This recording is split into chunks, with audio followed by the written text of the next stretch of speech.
During the March for Life in January of this year, hundreds of my constituents from Western Pennsylvania, pro-life advocates, visited my office in the Capitol.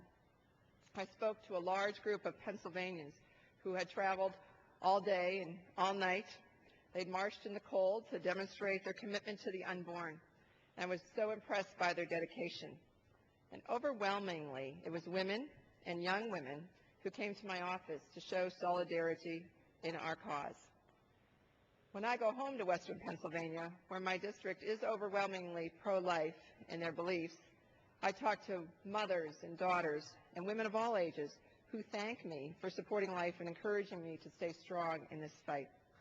It's so important that we have women representing the pro-life movement, both here in Washington and in our districts back home. We can speak to this issue, I believe, in a more personal way than men can. No one can dismiss us for not understanding. No one can look at me and say, you don't know what it's like, because I have been in those shoes. At the age of 20, as a student in college, I found myself unmarried and pregnant, and so I know what it means. I know what it means to choose life. Today we're here because Women's History Month and pro-life issues do go hand in hand.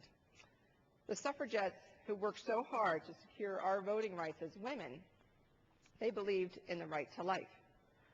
Susan B. Anthony, Elizabeth Cady Stanton, Alice Paul, and so many others whose names are lesser known, believed in the sanctity of life as strongly as they believed in the rights of women. Women led the feminist movement, and women led the pro-life movement. Our voices are the loudest and the clearest for both of these very important causes. Contrary to what media or other organizations would have us believe, women can be both feminists and be pro-life. The bottom line is this: respect. Respect for women in the workplace, women in the home, in schools, and in the voting booth. And respect for the rights of the unborn.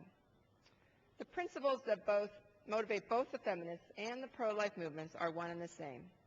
The belief that people have rights and freedom. As pro-life women, we believe these rights and these freedoms belong also to the unborn.